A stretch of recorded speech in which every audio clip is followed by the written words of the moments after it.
بسم اللہ الرحمن الرحیم۔ غیر مقلدین کے فضیلت الشیخ معراج ربانی صاحب نے فضائل اعمال پر بیجا اعتراضات کیے ہیں۔ آئیے سب سے پہلے ان کے تفصیلی اعتراض کو سنیں۔ ہم انشاءاللہ ان کے ہر اعتراض کا، ہر اشکال کا تفصیلاً جائزہ بھی لیں گے اور جواب بھی دیں گے۔ یہ فضائل اعمال نہیں ہے، یہ سنو، لکھتے ہیں کہ میں نے اپنے والد صاحب زکریا صاحب کی کہانی اپنے والد کی زبانی سنی ہے، ان کے والد کی زبانی۔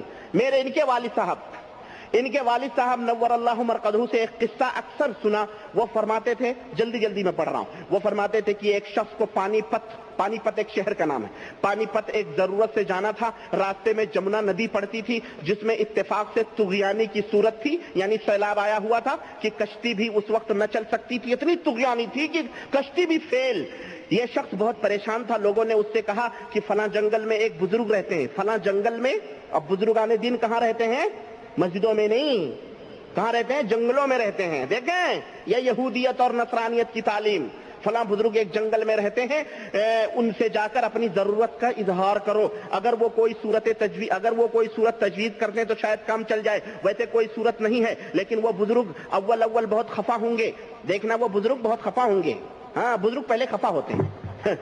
یہ نبی کے ماننے والے لوگ ہیں، پہلے خفا ہوتے ہیں، جب کوئی جاتا ہے تو ناراض ہوتے ہیں۔ یہ کوئی طریقہ ہے؟ اللہ کے نبی خوش ہوتے تھے۔ بہرحال اس سے مایوس نہ ہونا، چنانچہ یہ شخص وہاں گیا۔ اس جنگل میں ایک جھوپڑی پڑی ہوئی تھی۔ اب یہ جھوپڑی اور جنگل میں ہم سمجھتے ہیں ہمارے یہاں سادھو وغیرہ جو ہوتے ہیں، سادھو سنت، یہی لوگ رہتے ہیں، لیکن یہ مسلمانوں میں بھی سادھویت کی تعلیم تبلیغی جماعت والے دے رہے ہیں۔ دیکھو تصور، جھوپڑی پڑی ہوئی تھی، اس میں ان کے اہل و عیال بھی رہتے تھے۔ اس شخص نے بہت رو کر اپنی ضرورت کا اظہار کیا کہ مقدمے کی کل کو تاریخ ہے، جانے کی کوئی صورت نہیں ہے۔ اول تو انہوں نے حسب عادت خوب ڈانٹا کہ میں کیا کر سکتا ہوں، میرے قبضے میں کیا ہے، میں کیا کر سکتا ہوں، میرے قبضے میں کیا ہے۔ ذرا یہ لفظ ذہن میں رکھیے گا، میں کیا کر سکتا ہوں، میرے قبضے میں کیا ہے۔ اس کے بعد جب اس نے بہت زیادہ عاجزی کی تو انہوں نے فرمایا کہ جاؤ جمنا سے جا کر کہہ دو کہ ایسے شخص نے مجھے بھیجا ہے جس نے عمر بھر نہ کبھی کچھ کھایا ہے، نہ بیوی سے صحبت کی ہے۔ یہ شخص واپس ہوا اور ان کے کہنے کے موافق عمل کیا۔ جمنا کا پانی ایک دم رک گیا اور یہ شخص پار ہو گیا۔ ابھی تک ہم بریلویوں کے بارے میں سنتے تھے نا کہ ان کے اولیاء اللہ، ان کے بزرگان دین پانیوں کے اوپر چلتے ہیں مسلح بچھا کے، ہواؤں میں اڑتے ہیں۔ رابعہ بصریہ ہواؤں میں اڑتی تھی، پتہ ہے نا واقعہ وہ۔ جنید بغدادی ایک دفعہ مسلح رابعہ بصریہ کو دیکھا تو مسلح پانی پہ بچھا دیا اور کہا آؤ رابعہ یہاں اللہ کی عبادت کرتے ہیں۔ اللہ اکبر، اللہ کی قسم تذکرہ اولیاء میں موجود ہے اور میں نے اس کا حوالہ دیا ہوا ہے اپنے کسی کیسٹ میں ہے یہ۔ اور رابعہ یہاں آتے ہیں عبادت کرتے ہیں۔ اتنے میں رابعہ نے ہوا میں مسلح بچھا دیا اور کہا آ جاؤ یہاں عبادت کرتے ہیں۔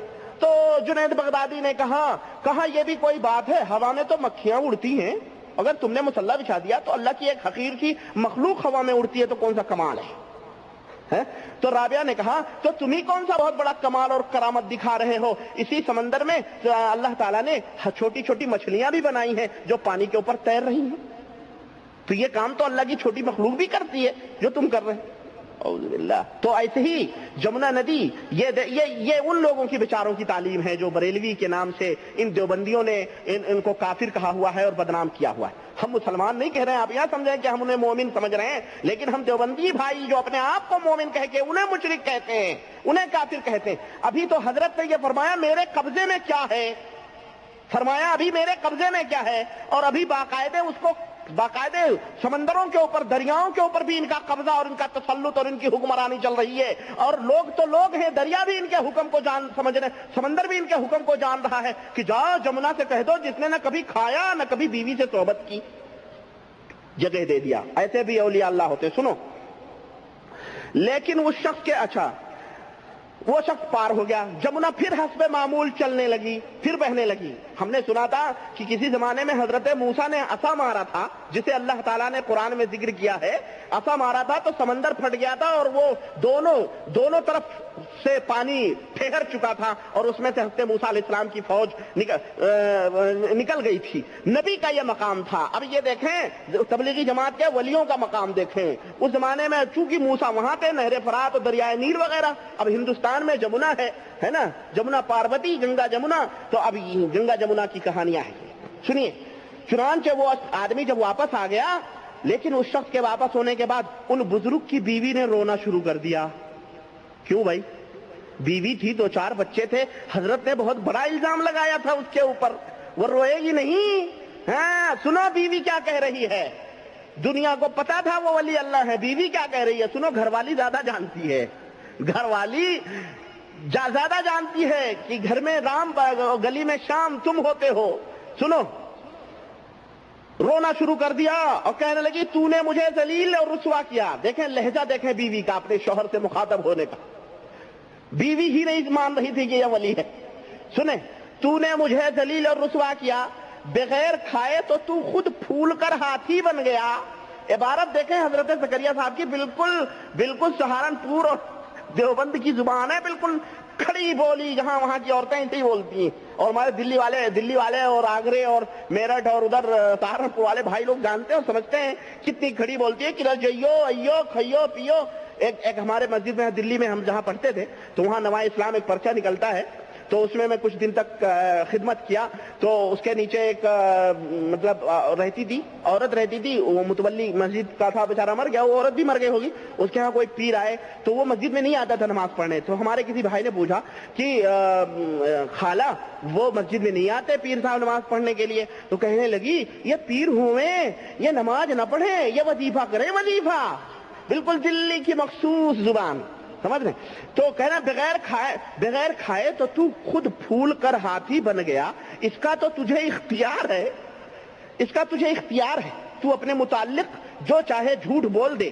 لیکن یہ بات کہ تو کبھی بیوی کے پاس نہیں گیا, اس بات نے مجھے رسوا کر دیا. اس کا مطلب تو یہ ہوا کہ یہ اولاد جو پھر رہی ہے یہ سب حرام کی اولاد ہے. ظاہر ہے حرام کی اولاد ہے. ان بزرگ نے اول تو عورت سے یہ کہا کہ تجھ سے اس کا کوئی تعلق نہیں, جب میں اولاد کو اپنی اولاد بتاتا ہوں تو پھر کیا اعتراض ہے. گویا حرام کی ہی صحیح, لیکن میں اپنی اولاد بتاتا ہوں. نعوذ باللہ. یہ زکریا صاحب دیکھا تبلیغ ہو رہی ہے. یہ کیا ہو رہی ہے, نماز پڑھو نماز پڑھو. ہم تو یہی تبلیغ کرتے ہیں. ان سے پوچھو یہ کون سی تبلیغ ہے, یہ کون سی تبلیغ ہے جو اس کتاب میں تم لے کے چلتے ہو. سنو, اچھا میں جب اپنی اولاد بتاتا ہوں تو پھر کیا اعتراض ہے, مگر وہ بے تحاشا روتی رہی کہ تو نے مجھے زنا کرنے والی بنا دیا. اس پر ان بزرگ نے کہا کہ غور سے سن, میں نے جب سے ہوش سنبھالا ہے کبھی اپنی خواہش نفس کے لیے کوئی چیز نہیں کھائی. ہمیشہ جو کھایا محض اس ارادے اور نیت سے کھایا کہ اس سے اللہ کی اطاعت کے لیے بدن کو طاقت ہو. اور جب بھی تیرے پاس گیا ہمیشہ تیرا حق ادا کرنے کا ارادہ رہا, کبھی اپنی خواہش کے تقاضے سے صحبت نہیں کی. بغیر خواہش بیوی سے ملتا رہا. یہ سمجھ رہے ہیں, جو بغیر خواہش کے 2-4-5 اولاد ہو گئے بیچارے کی. یہ بزرگ ہیں ان کے تبلیغی جماعت کے. یہ اپنے ارادے کے لیے کچھ نہیں کرتے, یہ دنیا میں بھی اپنے ارادے سے نعوذ باللہ کھاتے ہیں, موٹے ہوتے ہیں, بھینس کی طرح ہاتھی کی طرح پھول جاتے ہیں, 4-5 بچے بھی پیدا کرتے ہیں, مزے بھی لیتے ہیں, پھر بھی کہتے ہیں کہ کچھ نہیں. بھائی انسان ہر چیز میں نیت اگر خالص رکھتا ہے تو ظاہر ہے کہ وہ اللہ تبارک و تعالیٰ اس کے اوپر اس کا اجر دے گا. ہر انسان کا ایک دوسرے کے اوپر حق ہے, بیوی کا شوہر کے اوپر, شوہر کا بیوی کے اوپر. لیکن یہ کیا کہ کہتے کہ ہم جا کے جمنا سے یہ کہہ دو کہ ہم نے کبھی نہیں کھایا, تو پھر تو کوئی بھی زکریا صاحب سے کہو تم اپنے یہ کھاتے تھے کہ نہیں, تمہارے جو اولاد تھی تم اپنے بارے میں سوچو. اگر تم یہ کہو کہ نہیں ہم یہ دنیا والے جتنے بھی اولاد ہیں گویا اپنے ارادے سے کچھ نہیں کرتے ہیں یہ لوگ, یہ سب حماقت اور یہ سب صوفیت کی چونچلے بازیاں ہیں, یہ سب منہ شگافیاں ہیں گمراہیت کی, اور یہ سب بکواس ہیں یہ تمام سب چیزیں. اور سنیں بھوکے رہنے کی فضیلت سنیں, صفحہ نمبر. معراج ربانی صاحب اعتراض کرتے ہوئے کہتے ہیں, ابھی تک ہم بریلویوں کے بارے میں سنتے تھے کہ ان کے بزرگان دین پانیوں پر چلتے ہیں, ہواؤں میں اڑتے ہیں. معراج ربانی صاحب آپ نے اسلاف کی کتب, صحابہ کے واقعات, تابعین کے واقعات اگر پڑھے ہوتے تو آپ کو وہاں پہ بھی مل جاتا کہ انہوں نے پانیوں پر چلا ہے. ہم انشاءاللہ آگے تفصیلاً حوالے جات پیش کریں گے. آگے معراج ربانی صاحب کہتے ہیں, یہ ان لوگوں کی تعلیم ہے جو بریلویوں کے نام پر ان دیوبندیوں نے ان کو کافر کہا ہوا ہے اور بدنام کیا ہے. معراج ربانی صاحب نے ہم ان واقعات کی بنیاد پر کبھی بھی بریلویوں کو کافر یا مشرک نہیں کہتے. یہ تو آپ کا ہم سب پر اتہام ہے, آپ نے ہم پر الزام لگایا ہے. پھر معراج ربانی صاحب اعتراض کرتے ہوئے کہتے ہیں, ہم نے سنا تھا کسی زمانے میں حضرت موسیٰ علیہ السلام نے عصا مارا تھا, سمندر پھٹ گیا اور اس میں حضرت موسیٰ علیہ السلام کی فوج نکل گئی. نبی کا یہ مقام تھا. معراج ربانی صاحب کیا کہتے ہیں, نبی کا یہ مقام تھا. اب یہ دیکھیں تبلیغی جماعت کے ولیوں کا مقام دیکھیں، یعنی تبلیغ جماعت کے ولیوں کا مقام دیکھیں۔ معراج ربانی صاحب کا کہنا ہے کہ یہ صرف نبی کو یہ مقام حاصل ہے۔ ہم آپ کے سامنے انشاءاللہ اسلاف کے حوالے جات پیش کریں گے۔ سب سے پہلے ابن کثیر رحمۃ اللہ علیہ کا حوالہ ہم پیش کرتے ہیں، جہاں آپ کو سارے جوابات انشاءاللہ مل جائیں گے معراج ربانی صاحب کے اعتراض کے۔ ابن کثیر رحمۃ اللہ علیہ کی کتاب ہے بہت مشہور البدایہ والنہایہ۔ ابن کثیر رحمۃ اللہ علیہ کی وفات 774 ہجری میں ہوئی۔ ہم اردو ترجمہ سے پیش کر رہے ہیں، جلد نمبر 6 صفحہ نمبر 346۔ ابن کثیر رحمۃ اللہ علیہ لکھتے ہیں، اور بہت سے اولیاء پانی کی سطح پر چلے ہیں۔ نبی کی بات نہیں ہو رہی ہے معراج ربانی صاحب، اور بہت سے اولیاء پانی کی سطح پر چلے ہیں، اور رسول اللہ صلی اللہ علیہ وسلم کے صحابی حضرت علا بن زیاد رضی اللہ تعالی عنہ کے واقعے میں اس پر دلالت پائی جاتی ہے۔ اسی طرح صفحہ نمبر 345 پر لکھتے ہیں، اور کئی علماء نے بیان کیا ہے کہ اولیاء کی کرامات انبیاء کے معجزات ہیں۔ اولیاء کی کرامات انبیاء کے معجزات ہیں، کیونکہ ولی نے اس بات کو اپنے نبی کی متابعت کی برکت اور ایمان کے ثواب سے حاصل کیا ہوتا ہے۔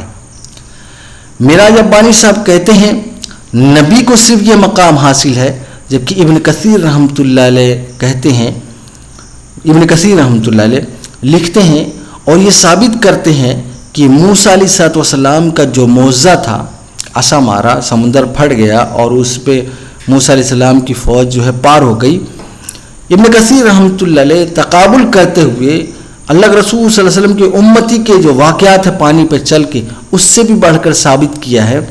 ابن کثیر رحمۃ اللہ علیہ صفحہ نمبر 349 پر لکھتے ہیں، انبیاء علیہ السلام کے معجزات سے تقابل کرتے ہوئے لکھتے ہیں، پس ان اولیاء کی کرامات ہیں جو رسول اللہ صلی اللہ علیہ وسلم کے معجزات ہیں، جیسا کہ پہلے بیان ہو چکا ہے، کیونکہ انہوں نے ان کرامات کو آپ کی پیروی کی برکت سے حاصل کیا ہے، کیونکہ اس میں دین کے بارے میں حجت اور مسلمانوں کے لیے تاکید پائی جاتی ہے، اور اس کرامت کی نسبت بہت ہی عجیب باتیں پائی جاتی ہیں۔ مثلا پانی کی سطح پر بغیر رکاوٹ کے چلنے کی جہت سے، اور اس جہت سے کہ کھڑے پانی کی بنسبت بہتے پانی پر چلنا بہت ہی عجیب ہوتا ہے۔ اب موسیٰ علیہ السلام کی جو فوج جو ہے پار ہوئی ہے کھڑے پانی کی، اور جو ابن کثیر رحمۃ اللہ واقعات بیان کیے ہیں وہ کیا؟ بہتے ہوئے پانی پر۔ تو ابن کثیر رحمۃ اللہ علیہ اب دیکھیے تقابل کر رہے ہیں، مثلا پانی کی سطح پر بغیر رکاوٹ کے چلنے کی جہت سے، اور اس جہت سے کہ کھڑے پانی کی بنسبت بہتے پانی پر چلنا بہت ہی عجیب ہوتا ہے۔ اگرچہ طوفان کا پانی بکثرت اور زیادہ ہوتا ہے، پس یہ ایک خارق عادت کرامت ہے، اور خارق عادت امر کے تھوڑا بہت ہونے میں کوئی فرق نہیں ہوتا۔ بلا شبہ جو لوگ پرشور بہتے سمندر کی پانی کی سطح پر چلے اور اس سے ان کے گھوڑوں کی نال بھی تر نہ ہوئے، یا وہ جن کے پیٹوں تک پانی بھی نہ پہنچا، گو خارق عادت امر میں کوئی فرق نہیں پایا جاتا، خواہ وہ ایک گروہ کے لیے یا 1000 گروہ کے لیے ہو، یا دریا اور سمندر کے درمیان ہو، بلکہ اس کا پرشور دریا ہونا برق خاطف کی طرح ہے، اور بہتا سیلاب اس سے بھی بڑا اور عجیب ہے، اور اسی طرح سمندر پھٹنے کا حال ہے۔ آگے ابن کثیر ہم تو لکھتے ہیں، حاصل کلام یہ ہے کہ حضرت علا حضرمی رضی اللہ تعالیٰ عنہ اور ابو عبداللہ ثقفی اور ابو مسلم خولانی رحمۃ اللہ علیہ کے بہتے پانی پر چلنے کے جو واقعات بیان کیے گئے ہیں، ان میں سے ایک آدمی بھی ضائع نہ ہوا، اور نہ ان کے سامان میں سے کوئی چیز گم ہوئی۔ یہ اور وہ اولیاء ہیں جن میں سے ایک صحابی، 2 تابعی ہیں۔ اسی طرح صفحہ نمبر 349 پر ابن کثیر رحمۃ اللہ لکھتے ہیں، ابو مسلم خولانی رحمۃ اللہ علیہ دجلہ کے پاس آئے تو وہ اپنے سیلاب سے لکڑیاں پھینک رہا تھا دجلہ، پس وہ پانی پر چل پڑے اور وہ اپنے اصحاب کی طرف متوجہ ہو کر فرمایا، کیا تم اپنے سامان سے کوئی چیز گم پاتے ہو کہ ہم اللہ سے دعا کریں؟ آگے امام بہقی اب لکھتے ہیں، پھر امام بہقی رحمۃ اللہ بیان کرتے ہیں کہ کہ یہ اسناد صحیح ہے، یعنی سچا واقعہ ہے، ابو مسلم خولانی رحمۃ اللہ علیہ کا صحیح سند ثابت ہے۔ یہ ہم نے ابن کثیر رحمۃ اللہ کے حوالے سے پیش کیا ہے، جن کو غیر مقلدین بھی، اہل حدیث علماء بھی ان کو بڑا مانتے ہیں۔ دوسرا حوالہ ابن تیمیہ رحمۃ اللہ علیہ، جن کو غیر مقلدین بھی شیخ الاسلام مانتے ہیں، ان کی کتاب النبوات۔ ابن تیمیہ رحمۃ اللہ علیہ وفات 728 ہجری، جلد نمبر 2 صفحہ نمبر 1002 پر لکھتے ہیں، اور کبھی کبھار ایک قوم اللہ کی تائید سے پانی پر بھی چلتی ہے، پانی پر بھی چلتی ہے، اللہ کی تائید سے پانی پر بھی چلتی ہے، جیسا کہ عیسیٰ علیہ السلام کے بارے میں نقل کیا جاتا ہے۔ ابھی نبی کی بات چلی، عیسیٰ علیہ السلام کے بارے میں نقل کیے جاتے ہیں، اور جیسا کہ علا بن حضرمی رضی اللہ تعالیٰ عنہ کے لیے ایسا ہوا، یہ صحابی ہیں، اور جیسا کہ ابو مسلم خولانی رحمۃ اللہ علیہ کے ساتھ پیش آیا، یہ تابعی ہیں، جب انہوں نے لشکر کو پاس کرایا، یعنی پانی پر چلنے کے بعد چل رہی ہے، اور یہ اللہ کی طرف سے جہاد فی سبیل اللہ میں اعانت اور مدد تھی، جس طرح اللہ تعالیٰ فرشتوں کے ذریعہ مومنین کی مدد کرتا ہے۔ یہ شیاطین کے افعال میں سے نہیں ہوتا ہے، اور دونوں کے درمیان فرق اسباب اور مقصد دونوں کی جہت سے ہوتا ہے۔ جو اس مدد الہی کے اسباب ہیں وہ یہ ہیں کہ مسلمان اللہ کا نام لیتے ہیں اور اس کا ذکر کرتے ہیں، توحید اور اطاعت جیسے اللہ کے پسندیدہ اعمال کرتے ہیں، تو ان اعمال کی برکت سے اللہ تعالیٰ ان کے لیے یہ آسانیاں پیدا کرتا ہے، اور ان کا غرض و مقصد دین کی مدد اور محتاجوں کے ساتھ بھلائی کرنا ہوتا ہے۔ کس کے ساتھ؟ محتاجوں کے ساتھ بھلائی کرنا ہوتا ہے، یعنی اللہ کی مدد سے پانی پر چلتے ہیں، اللہ کی اعانت ہوتی ہے، تاکہ جو ہے اعلاء کلمت اللہ کے لیے یا محتاجوں کے لیے وہ مدد کر سکیں۔ اب دیکھیے فضائل اعمال میں جس واقعے پر میراج ربانی صاحب کو اعتراض ہے، اس بزرگ نے ایک ایسے حاجت مند جس کو بہت زیادہ ضرورت تھی اس کی مدد کی تھی، جیسے کہ ابن تیمیہ رحمۃ اللہ لکھتے ہیں کہ اللہ کی طرف سے یہ ہوتا ہے، یعنی محتاجوں کے ساتھ بھلائی کرنا ہوتا ہے، تو اللہ تعالیٰ کبھی کبھی ایسا کرتا ہے کہ پانی پر بھی چلا دیتا ہے۔ تو فضائل اعمال میں اگر یہ واقعہ ہو گیا تو میراج ربانی صاحب کو کیا اعتراض ہے؟ یہ تو ابن تیمیہ رحمۃ اللہ لکھتے ہیں ایسا ہو سکتا ہے اللہ تعالیٰ کی اعانت سے۔ ہم بھی کہتے ہیں کہ خارق عادت امر یہ اللہ کے امر سے ہوتا ہے، اللہ تعالیٰ ایسا کر سکتا ہے۔ اب آئیے، یہ تو ابن کثیر رحمۃ اللہ علیہ، ابن تیمیہ رحمۃ اللہ علیہ کا حوالہ پیش کر دیا، جن کو غیر مقلدین بھی اپنا بڑا مانتے ہیں۔ اب آئیے ان کے گھر سے ایک کتاب سے ہم سارا واقعہ پیش کر دیتے ہیں، تاکہ سمجھ میں آ جائے کہ میراج ربانی صاحب کو اپنے گھر کی بھی خبر نہیں۔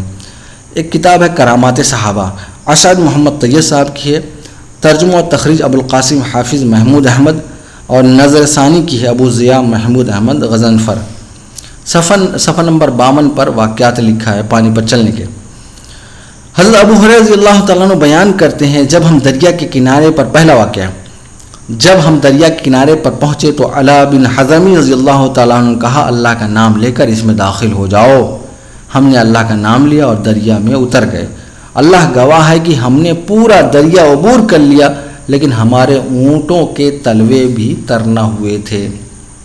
اب دوسرا واقعہ اسی کتاب میں، ایک دفعہ ابو مسلم خولانی رحمۃ اللہ دریا دجلہ کی طرف آئے، جبکہ دریا سیلاب کی بنا پر لکڑی کو پھینک رہا تھا۔ سیلاب کی بنا پر، یعنی اس میں طغیانی آئی ہوئی تھی، وہ آگے بڑھے اور پانی کے اوپر ایسے چلنے لگے جیسا زمین پر چلا جاتا ہے۔ کون؟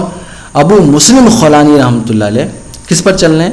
یعنی پانی پر ایسے چل رہے ہیں جیسے ہم لوگ زمین پر چلتے ہیں۔ پھر انہوں نے اپنے ساتھیوں کی طرف مڑ کر دیکھا اور کہنے لگے، کیا تمہارا سامان گم تو نہیں ہوا؟ ہمیں بتاؤ، ہم اللہ سے دعا کریں گے۔ امام بیہقی رحمۃ اللہ علیہ نے کہا کہ اس کی سند صحیح ہے۔ تیسرا واقعہ، حضرت سعد بن ابی وقاص رضی اللہ تعالیٰ عنہ کا تفصیلاً واقعہ ہے کہ وہ اور ان کے لشکر نے دریا دجلہ میں گھوڑا ڈال دیا۔ اسی کتاب میں آپ دیکھ سکتے ہیں، کرامت صحابہ کتاب میں۔ یہ تو ہم نے کچھ واقعات پیش کیے کہ میراج ربانی صاحب یہ صرف نبی نہیں بلکہ اللہ کے رسول صلی اللہ علیہ وسلم کے امتیوں سے پانی پر چلنا ثابت ہے۔ ہم الحمدللہ بہت سے حوالے جات پیش کر سکتے ہیں، لائن لگا سکتے ہیں حوالوں کے، کہ اسلاف کے جو ہے واقعات بھرے پڑے ہیں سیرت کی کتابوں میں، تاریخ کی کتابوں میں، جس میں جو ہے اسماء و رجال کی کتابوں میں کہ پانی پر چلے ہیں۔ لیکن ہم اسی پر اکتفا کرتے ہیں اب آتے ہیں فضائل اعمال کا جو واقعہ ہے، اسی سے ملتا جلتا ہم سلف سے جو ہے پیش کریں گے، کیونکہ میراج ربانی صاحب نے یہ کہا ہے کہ دیکھیے تبلیغی جماعت کے بزرگ ہیں جن کا حکم دریا پر یعنی پانی پہ بھی چلتا ہے، ہم ذرا اسلاف سے بھی پیش کر دیں کہ بھئی ایسا نہ ہو کہ بھئی ان کی کتابوں میں موجود ہے، ہم اسلاف کی مستند جو ہے واقعات جو ہے پیش کریں گے کہ اسلاف کی کتابوں میں یہ بات موجود ہے۔ ایک بہت بڑے تابعی ہیں عبداللہ بن مطر ابو ریحانہ الطابئی، ابو ریحانہ تابعی رحمۃ اللہ علیہ، حضرت فروہ مولا سعد بن امیہ کہتے ہیں کہ حضرت ابو ریحانہ رحمۃ اللہ علیہ ایک سمندر میں سفر کر رہے تھے، آپ کے پاس ایک سوئی تھی جسے آپ سینے کا کام کر رہے تھے، ایک سوئی تھی جسے آپ سینے کا کام کرتے تھے، وہ سوئی آپ کے ہاتھ سے سمندر میں جا گری تو آپ نے فرمایا، یعنی کون؟ ابو ریحانہ رحمۃ اللہ علیہ نے، اے میرے رب، میں آپ سے درخواست کرتا ہوں کہ آپ میری سوئی ضرور میرے لیے لوٹا دیں۔ بس وہ باہر آ گئی، بس وہ کون؟ سوئی باہر آ گئی، یعنی حکم دے رہے ہیں اور سمندر وہ سوئی باہر آ جا رہی ہے اور آپ نے اسے اٹھا لیا، اور فرماتے ہیں کہ ایک دن، اب دیکھیے آگے واقعہ جو سب سے اہم ہے، اور فرماتے ہیں ایک دن سمندر ان پر بہت تند و تیزی سے بہنے لگا، یعنی بہت زیادہ اس میں طغیانی آئی ہوئی تھی کہ آپ نے فرمایا، اے سمندر ٹھہر جاؤ، یعنی آرام و سکون سے ہو جاؤ، تم ایک حبشی بندے کے علاوہ کچھ نہیں ہو۔ اب دیکھیے سمندر کو آرڈر دے رہے ہیں، حکم دے رہے ہیں، اے سمندر آرام و سکون سے ہو جاؤ، تم ایک حبشی بندے کے علاوہ کچھ نہیں ہو، یعنی ٹھہر جاؤ، تم حبشی بندے کے علاوہ کچھ نہیں ہو۔ بس سمندر پرسکون یعنی ٹھہر گیا، یہاں تک کہ تیل کی طرح بہنے لگا، یہاں تک کہ تیل کی طرح بہنے لگا۔ میراج ربانی صاحب یہاں پہ بھی سمندر کو آرڈر دے رہے ہیں، حکم دے رہے ہیں، اور سمندر ان کی فرما برداری کر رہا ہے۔ اب حوالہ دیکھیے، یہ ابن ابی دنیا رحمۃ اللہ علیہ کی کتاب ہے مجاب الدعوہ، ابن ابی دنیا رحمۃ اللہ وفات 281 ہجری میں ہوئی، جلد نمبر 1 صفحہ نمبر 81 پر سند کے ساتھ۔ اسی طرح دوسری کتاب ہے سیرۃ سلف الصالحین، اسماعیل بن محمد اصبہانی رحمۃ اللہ علیہ کی وفات 535 ہجری، جلد نمبر 1 صفحہ نمبر 893 پر سند کے ساتھ۔ اسی طرح کرامت اولیاء للالکائی، ہبت اللہ بن حسن لالکائی رحمۃ اللہ علیہ وفات 418 ہجری، جلد نمبر 9 صفحہ نمبر 264 پر سند کے ساتھ موجود ہے۔ اور اسی طرح تہذیب الکمال امام مزی رحمۃ اللہ علیہ وفات 742 ہجری، جلد نمبر 12 صفحہ نمبر 564 پر موجود ہے۔ اب ان سب کتابوں میں سند کے ساتھ موجود ہے، لیکن امام مزی رحمۃ اللہ علیہ نے اس واقعے کو، یعنی جو واقعہ ہے، صیغہ جزم کے ساتھ نقل کیا ہے۔ اگر امام مزی رحمۃ اللہ علیہ صیغہ جزم کے ساتھ جو ہے نقل کریں، اور یہ ابن بشیر الحسینی صاحب جو غیر مقلدین کے بہت بڑے عالم ہیں، وہ یہ کہتے ہیں کہ ضمنی توثیق ہوتی ہے، یعنی واقعہ سچا ہے، آپ انہی۔ اللہ اکبر۔ امام مزی رحمہ اللہ ان کی توثیق ضمنی کرتے ہیں۔ تہذیب الکمال جلد نمبر 1 صفحہ نمبر 153 میں لکھتے ہیں،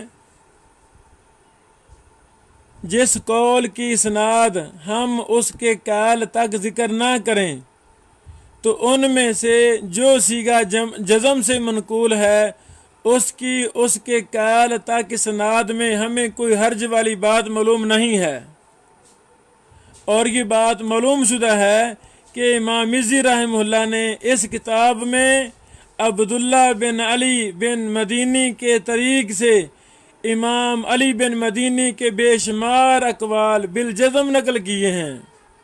اللہ اکبر۔ تو یہ ایک طرح کی توثیق ضمنی ہے۔ اسی طرح زبانی اصول سنیے دوستوں، اس سے پتہ چلا کہ یہ واقعہ سچا ہے۔ اب آئیے دوسرا واقعہ، عبداللہ بن منیر ابو عبد الرحمن مروزی رحمۃ اللہ علیہ، جن کی وفات 143 ہجری میں ہوئی ہے۔ کون؟ عبداللہ بن منیر رحمۃ اللہ علیہ، بہت بڑے محدث ہیں۔ اب ان کے بارے میں واقعہ ہے کہ عبداللہ بن منیر رحمۃ اللہ علیہ نماز سے پہلے فربر ایک جگہ ہے موجود ہوتے، یعنی نماز سے پہلہ پھر بر ایک جہاں موجود ہوتے، لیکن جب نماز کا وقت ہو جاتا، اب نماز کا وقت ہو جاتا 10 منٹ 15 منٹ، یعنی نماز سے پہلے کسی یہاں موجود ہوتے، لیکن جب نماز کا وقت ہو جاتا تو آپ کو لوگ مسجد عامل میں دیکھتے، یعنی بہت ایک دوسرے میں بہت دوری ہے، لیکن اب آپ کو لوگ مسجد عامل میں دیکھتے تو لوگ کہتے کہ آپ پانی پر چلتے ہیں، یعنی آپ پانی پر چلتے ہیں۔ پس اس بارے میں ان سے دریافت کیا گیا تو آپ نے جواب میں کہا کہ پانی پر چلنے کے بارے میں تو میں نہیں جانتا، لیکن جب اللہ عز و جل کا ارادہ ہوتا ہے تو نہر کے دونوں کناروں کو آپس میں اس طرح ملا دیتے ہیں کہ انسان اسے پار کر سکے۔ اب دیکھیے، یعنی ان کے لیے کیا کر رہا ہے اللہ تعالیٰ، یعنی دونوں نہر کے کناروں کو ملا دے رہا ہے تاکہ ایک انسان جو ہے پار کر سکے۔ یہ کون؟ عبداللہ بن منیر رحمۃ اللہ کہتے ہیں۔ یہ اب دیکھیے ان کے لیے کیا ہے، اللہ تعالیٰ دونوں نہر کو ملا دے رہا ہے، یعنی یہ اللہ تعالیٰ جو ہے خارق عادت امر کے طور پر ان کے ساتھ معاملہ کر رہا ہے، اللہ تعالیٰ اپنی مدد کا معاملہ کر رہا ہے۔ فضائل اعمال میں آ جائے اور وہ سمندر کو اس کو جو ہے جمنا کا حکم کریں تو وہ جو ہے معراج ربانی صاحب کو اعتراض ہوتا ہے، لیکن یہاں پر دیکھیے جو ہے ان کے لیے دونوں نہروں کو جو ہے قریب کر دیا جا رہا ہے۔ اور اگر اسی طرح کے واقعات ہمارے اکابر کتابوں میں موجود ہو تو معراج ربانی صاحب بڑی تیزی سے اعتراض کرتے ہیں۔ یہ تو جو ہے اسماء و رجال کی اور سیر کی بہت سی کتابوں میں آپ کو یہ واقعہ مل جائے گا۔ اسی طرح ان کے ساتھ انہی کا واقعہ ہے کہ ایک مرتبہ جو ہے شیر بیٹھا ہوا تو جا رہے تھے تو اپنے ساتھیوں کو روکا، رکو، اور خود آگے بڑھ کر شیر سے کچھ کہا اور شیر اٹھ کر چل دیا۔ اب دیکھیے امام اسحاق بن راہویہ ہم تو بہت بڑے محدث ہیں، ان سے پوچھا گیا کیا کسی جنگل میں معراج ربانی صاحب یہاں پہ ہوتے تو رہبانیت تو پتہ نہیں کس کا جو ہے فتویٰ داغ دیتے۔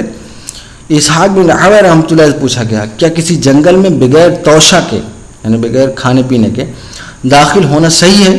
تو آپ نے فرمایا، کون؟ اسحاق بن راہویہ رحمۃ اللہ کہہ رہے ہیں، آپ نے فرمایا ہاں، لیکن بشرطے کہ وہ عبداللہ بن منیر کی طرح ہو، یعنی داخل ہو سکتا ہے بغیر زیادہ رہ کے، لیکن بشرطے کہ وہ کس طرح ہو؟ عبداللہ بن منیر رحمۃ اللہ علیہ کی طرح ہوں۔ اسی طرح ان کے بارے میں یہ بھی کہا گیا کہ یہ ابدال میں سے تھے۔ اب دیکھیے حوالہ کیا، سیر اعلام النبلاء علامہ ذہبی رحمۃ اللہ علیہ، وفات 748 ہجری، جلد نمبر 10 صفحہ نمبر 34۔ اسی طرح کرامات اولیاء للالکائی ہبت اللہ بن حسن لالکائی رحمۃ اللہ علیہ، وفات 418 ہجری، جلد نمبر 9 صفحہ نمبر 289۔ اب دیکھیے معراج ربانی صاحب ہم نے آپ کے سامنے اسلاف کے دو واقعہ پیش کر دیے، اب ذرا ان لوگوں پر بھی جن لوگوں نے اس طرح کے واقعات نقل کیے، ذرا ان پہ بھی یہودیت نصرانیت اور گمراہیت اور کیا صوفیت کو پھیلانے کی بات آپ نے جو کی تھی، ذرا ان پر بھی فتویٰ داغ دیں۔ اور یہ تبلیغی جماعت کے بزرگ جو ہیں یا نہیں، یہ خود آپ فیصلہ کریے۔ یہ کون ہیں؟ بڑے بڑے محدثین ہیں۔ ایک تابعی کا واقعہ ہم نے پیش کیا، عبداللہ بن منیر، ہم تو بہت بڑے محدث ہیں، ان کا ہم نے واقعہ پیش کیا۔ اب آگے چلتے ہیں۔ معراج ربانی صاحب اعتراض کرتے ہوئے کہتے ہیں جنگل میں رہنا رہبانیت، یہودیت اور نصرانیت کی تعلیم ہے، یعنی وہ بزرگ جنگل میں رہ رہے تھے تو کہیں یہ رہبانیت اور کیا ہے، یہودیت اور نصرانیت کی تعلیم ہے۔ معراج ربانی صاحب تعجب تو اس بات پر ہے، آپ نے پتہ نہیں کون سی رہبانیت کی ڈیفینیشن پڑھی ہے کہ جہاں چاہا رہبانیت داغ دی۔ معراج ربانی صاحب وہ اپنی فیملی کے ساتھ رہ رہے ہیں، حقوق العباد کو بھی پورا کر رہے ہیں، فیملی کے ساتھ رہ رہے ہیں، حقوق العباد کو بھی پورا کر رہے ہیں، تو واقعہ موجود ہے، حقوق اللہ کو بھی پورا کر رہے ہیں، تو یہ کون سی رہبانیت ہے؟ یہ تو معراج ربانی صاحب ہی بتا سکتے ہیں کہ بھئی یہ کون سی یہودیت اور نصرانیت ہے یا رہبانیت ہے، یہ تو معراج ربانی صاحب بتا سکتے ہیں، کیونکہ یہ اعتراض انہوں نے صرف حسد اور بغض اور تعصب کی بنیاد پر کیا۔ باقی معراج ربانی صاحب کہتے ہیں کہ بزرگ، یعنی بزرگ تو صرف مسجدوں میں رہتے ہیں، بزرگ جو ہے یہ تو جنگل میں کون سے بزرگ تو مسجدوں میں رہتے ہیں۔ معراج ربانی صاحب یہ کہاں سے آپ نے اصول بنا لیا کہ جو مسجد میں رہ رہا وہی بزرگ ہے؟ آپ جو ہے کیا مسجد میں اپنا مسکن بنا رکھے ہیں، یا آپ کے جو اہل حدیث علماء جو ہے یہ کیا مسجدوں میں اپنا مسکن بنا رکھے ہیں؟ تو آپ کے اصول ضابطہ سے یہی ہوگا کہ جو مسجدوں میں رہ رہا ہوگا وہی بزرگ ہے، یہ آپ کی جہالت کی بات ہے۔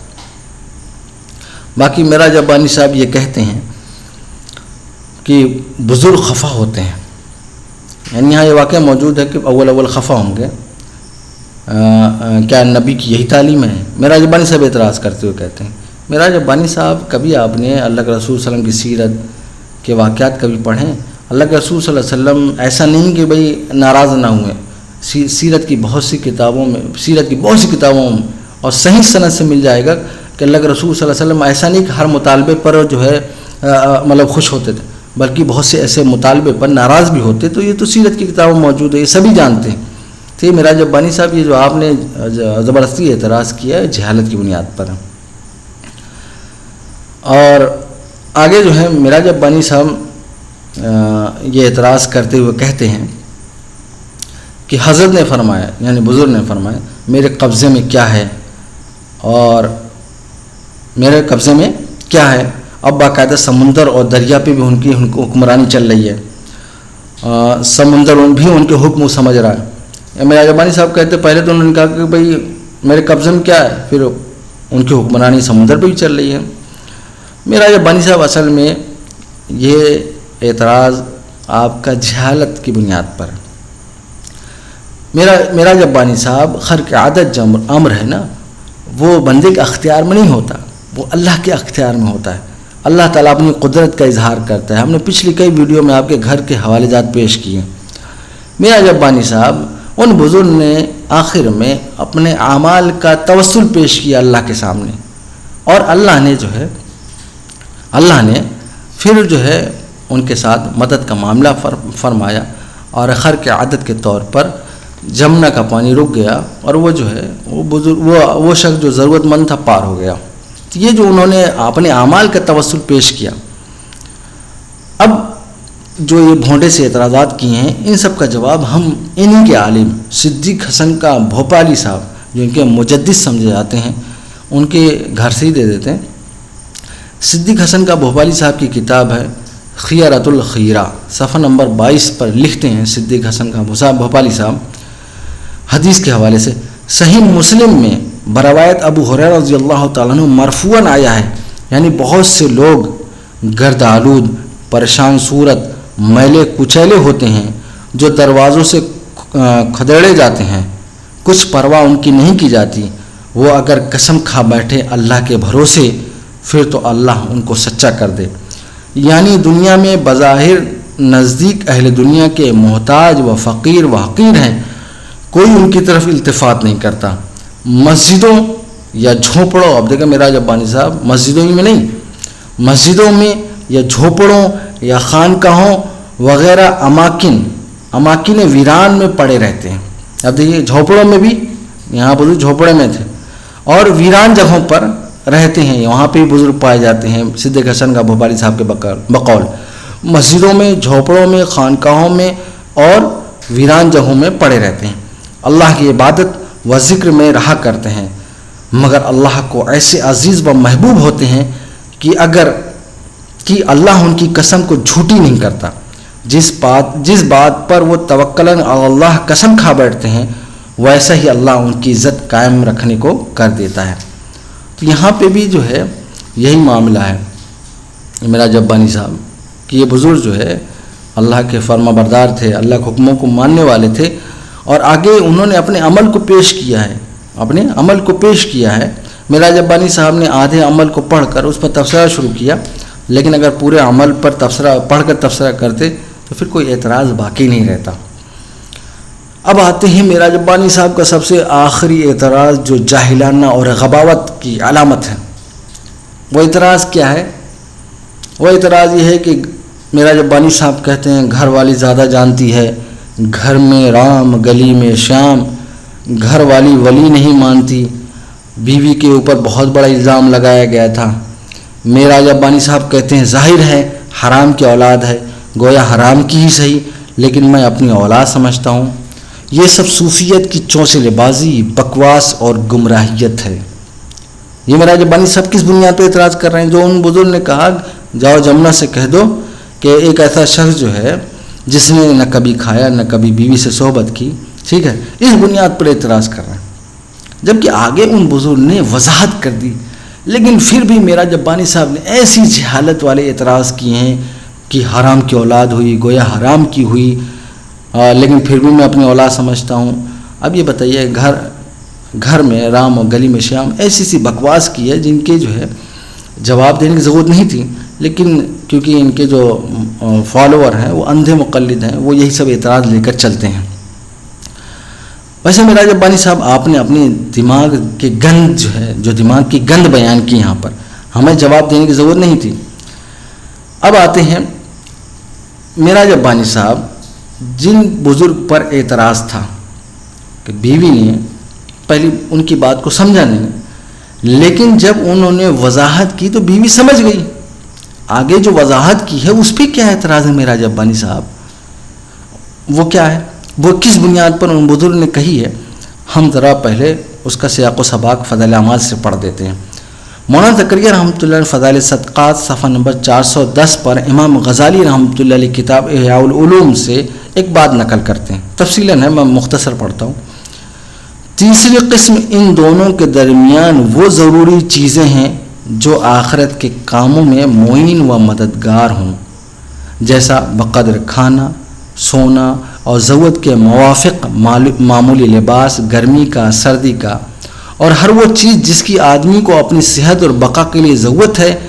یہ چیزیں بھی دنیا نہیں ہیں، یہ آخرت ہی ہیں، دین ہے، بشرطے کہ واقعی ضرورت کے درجے ہوں۔ ان سے مقصد دینی امور پر تقویت، اور اگر ان کا مقصد یعنی ان سے مقصد کیا ہے، دینی امور پر تقویت، اور اگر ان کا مقصد حظ نفس اور دل کی خواہش کا پورا کرنا ہوگا تو یہی چیز دنیا ہو جائے گی۔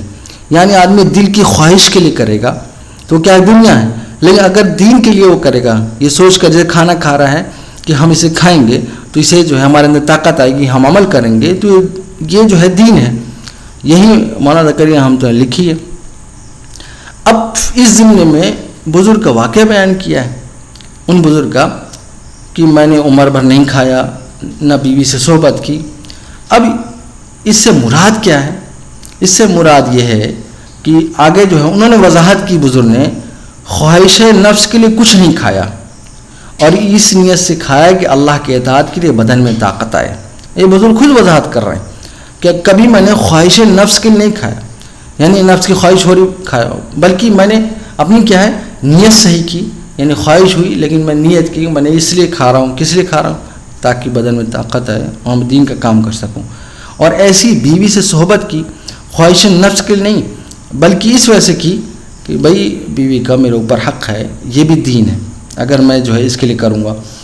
تو یہی چیز تو معراج ربانی صاحب جو ہے ان بزرگ نے بیان کیا ہے، لیکن آپ نے کیا ہے سارے چونچلے اس وجہ سے پیش کیے ہیں کہ بزرگ نے جو یہ جملہ کہا تھا کہ عمر بھر نہیں کھایا، نہ بیوی سے صحبت کی، اسی پر آپ نے ساری ڈنڈ گوپالی جو ہے بیان کی ہے۔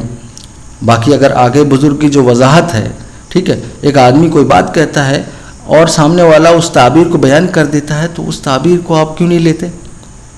اس تعبیر کو آپ کیوں نہیں لیتے؟ آپ نے کہہ دیا کہ بھئی حرام کی اولاد ہوئی، گویا حرام کی ہوئی، یعنی اولاد حرام کی ہوئی، اور یہ واقعات پھیلا رہے ہیں۔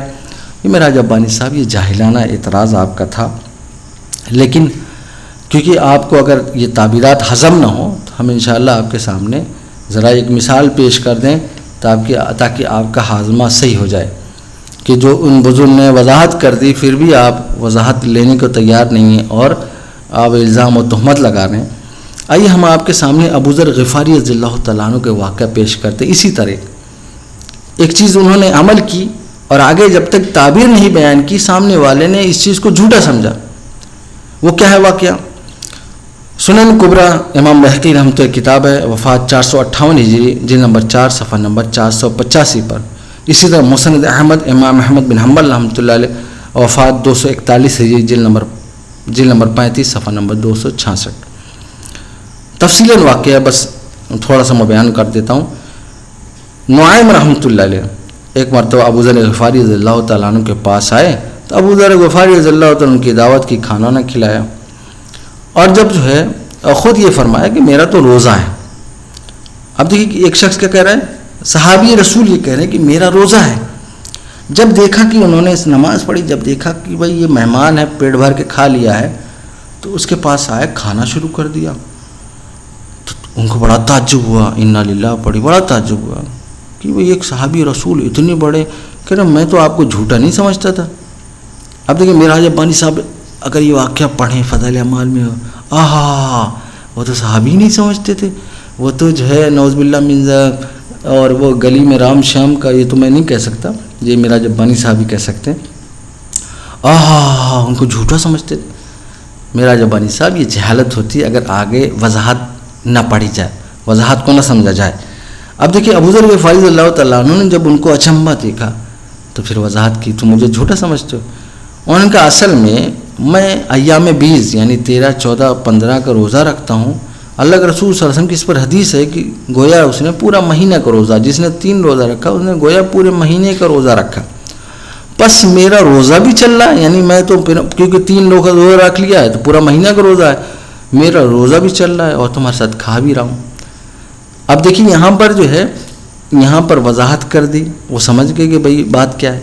ایسے ہی ان بزرگ نے بیوی کے سامنے، کیونکہ انہوں نے تو اپنے اعمال کو اللہ کے سامنے پیش کیا، جاؤ دریا سے کہہ دو کہ بھئی میرا ایسا عمل ہے، میں کبھی خواہش نفس کے لیے نہیں کھایا، کبھی خواہش نفس کے لیے بیوی کے پاس نہیں گیا، بلکہ اللہ کے حکم و فرما برداری کے لیے گیا۔ جب بیوی کے سامنے وضاحت کی تو بیوی سمجھ گئی، لیکن معراج ربانی صاحب ایسی جہالت انہوں نے اور ایسی بکواس کی ہے کہ وہ حرام کی اولاد ہو گئی اور ایسی دعوت دے رہے ہیں۔ معراج ربانی صاحب آپ کو زیب نہیں دیتا، ضد و تعصب میں آپ اتنا مت بڑھیے کہ جاہلانہ اعتراض کریے۔ دیکھیے ہم نے آپ کے سامنے الحمدللہ بہت سے حوالے جات پیش کیے، کیونکہ معراج ربانی صاحب کا اعتراض تھا کہ یہ تو نبی کر سکتے، پانی پر چل سکتے۔ ہم نے جو ہے مستند کتابوں سے مستند واقعات پیش کیے کہ دیکھیے پانی پر چلے ہیں، اور معراج ربانی صاحب کہتے ہیں دیکھیے تبلیغ جماعت کے بزرگ جو ہیں ان کا حکم پانی پر چلتا ہے۔ ہم نے الحمدللہ اسلاف کی کتابوں سے جو ہے تابعی کے حوالے سے پیش کیا، دیکھیے ان کا حکم پانی پہ بھی چل رہا ہے۔ اور معراج ربانی صاحب نے آخر میں جو بکواسات کی ہیں، ہم نے ابو ذر غفاری رضی اللہ تعالیٰ عنہ کو واقعہ پیش کیا۔ دیکھیے ایک بات جو ہے تعبیر کی محتاج تھی، بغیر تعبیر کے ایک مہمان سمجھ رہا ہے کہ جھوٹ بول رہے ہیں، نعوذ باللہ من ذالک، جب اس کی تعبیر پیش کی گئی تو وہ سمجھ گئے۔ ہم نے اسی وجہ سے آپ کے سامنے مثال پیش کر دی۔ دیکھیے اس طرح کی باتیں ہوتی ہیں، تعبیر کو لیا جاتا ہے۔ ایک شخص اپنی بات کی تعبیر بیان کر رہا ہے لیکن تب بھی آپ اٹکے ہوئے ہیں۔ اللہ تعالیٰ جو ہے ہمیں ضد اور تعصب اور بغض سے بچائے، آمین ثم آمین۔ ہم انشاءاللہ جو ہے اسکین بھی جو ہے لگا دیں گے ویڈیو میں، اور ڈسکرپشن میں سارے حوالے جات پیش کر دیں گے انشاءاللہ تعالیٰ۔